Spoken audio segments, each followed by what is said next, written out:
হাওয়া গরম করার গল্প, আর তো কিছু নয় এটা। মুর্শিদাবাদ কেন, বাংলার কোনো কেউ বলেনি ভাই বাবরি মসজিদ করা জরুরি। এখন কেউ রাজনীতি করার জন্য বলতে পারে, সেটা তাদের ব্যাপার। কারণ এখানে মন্দির মসজিদে কোনো অভাব তো নেই মুর্শিদাবাদ জেলায়। প্রচুর মসজিদ, প্রতি গ্রামে গ্রামে মসজিদ। এখানকার সাধারণ মানুষ যারা সংখ্যালঘু সম্প্রদায়ের, তারা খুব ধর্মালু, ধর্মপ্রাণ মানুষ। তারা তাদের গ্রামে, নিজেদের প্রত্যেকটা গ্রামে মসজিদ আছে, মসজিদ আছে, মাদ্রাসা আছে, দরগা আছে, তারপর কবরস্থান আছে, যেখানে যেমন দরকার সব আছে। তার সঙ্গে নতুন করে একটা মসজিদ বানানোর জন্য মুর্শিদাবাদের কোনো মানুষের কোনো দাবি ছিল না। এখন যদি কেউ মনে করে রাজনীতি করার জন্য বানাতে হবে, সেটা তার ব্যাপার। যেমন দীঘাতে কেউ কি বলেছিল, কোনো হিন্দু কি বলেছিল ভাই এখানে জগন্নাথ দেবের মতন একটাখানটাই পুরীর মন্দির করো, জগন্নাথ দেবের মন্দির করো?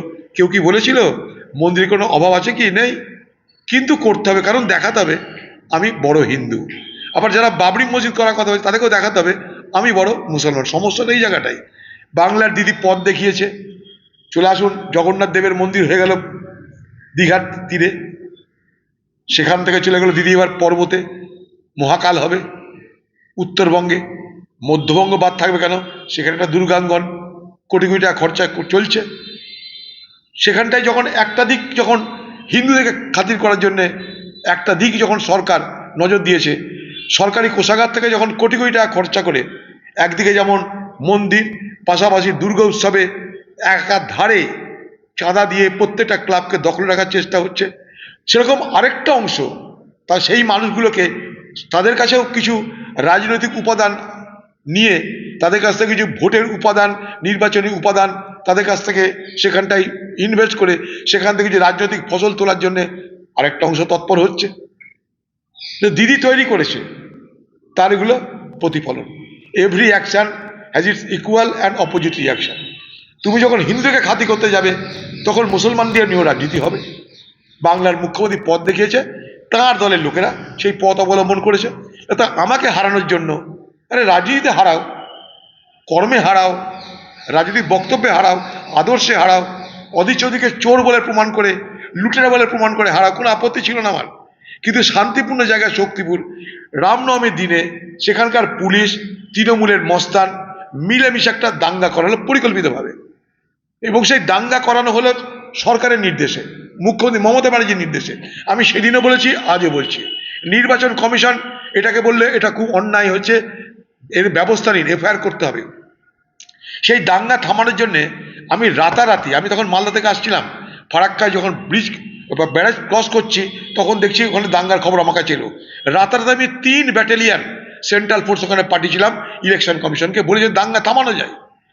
দুর্ভাগ্য, তার পরের দিন যখন আমি এলাকায় যেতে গেছি, ওটা আমার নির্বাচনী এলাকা, আমাকে কিন্তু আটকে দেওয়া হলো তার থেকে 10 কিলোমিটার 15 কিলোমিটার আগে।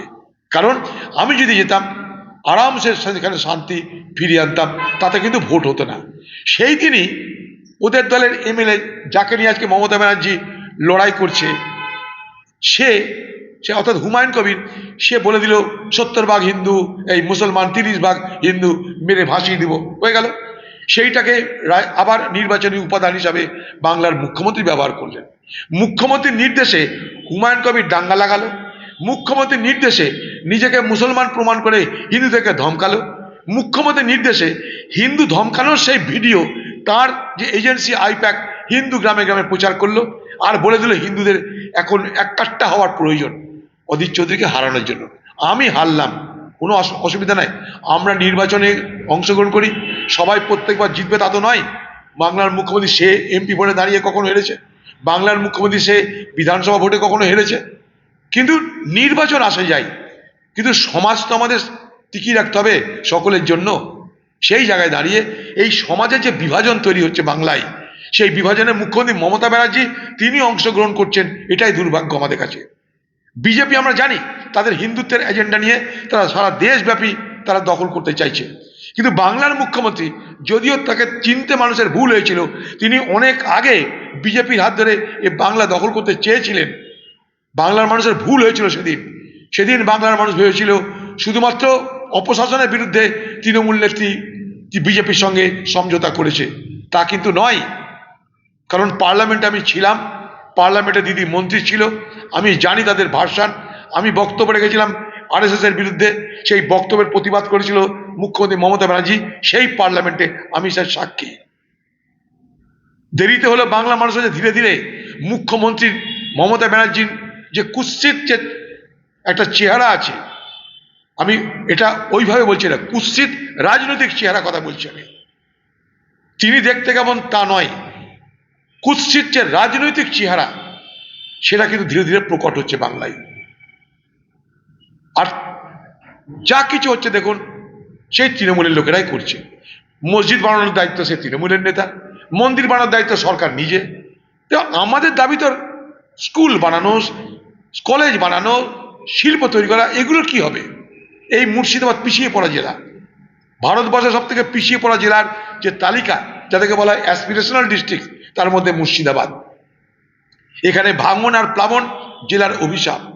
এই জেলায় শিল্প কিচ্ছু নেই, লক্ষ লক্ষ শ্রমিক পরিযায়ী, তাদের যে টাকা পাঠায় সেই টাকায় মুর্শিদাবাদ চলে। তারা কেউ আরবে, কেউ বাইরের রাজ্যে, তাদের পাঠানো অর্থে গ্রামে গ্রামে যান, সব পাকা বাড়ি তৈরি করেছে। দেখে মনে হবে এ রাজ্যের কতটা উন্নয়ন হয়েছে, কিন্তু না, তাদের হাড় ভাঙা মাথার ঘাম পায়ে ফেলে রোজগার করা অর্থে আজকে মুর্শিদাবাদের গ্রামে গ্রামে পাকা বাড়ি নির্মিত হচ্ছে। এই পশ্চিমবঙ্গের যে অর্থনীতি, সেই অর্থনীতির একটা বড় অংশ চলে এই পরিযায়ী শ্রমিকদের পাঠানো অর্থের উপরে দাঁড়িয়ে। তাদের যে রেমুনারেশন, তারা যে রোজগার করে, সেই রোজগারের টাকা যেটা পাঠায় তারা নিজেদের বাড়িতে, রিপ্যাট্রিয়েট করে যেটা পাঠায়, সেই টাকায় আজকে গ্রাম বাংলার অর্থনীতি দাঁড়িয়ে আছে। অথচ দেখুন, সেই পরিযায়ী শ্রমিকদের বিপদে আপদে রাজ্য সরকার দাঁড়ায় না।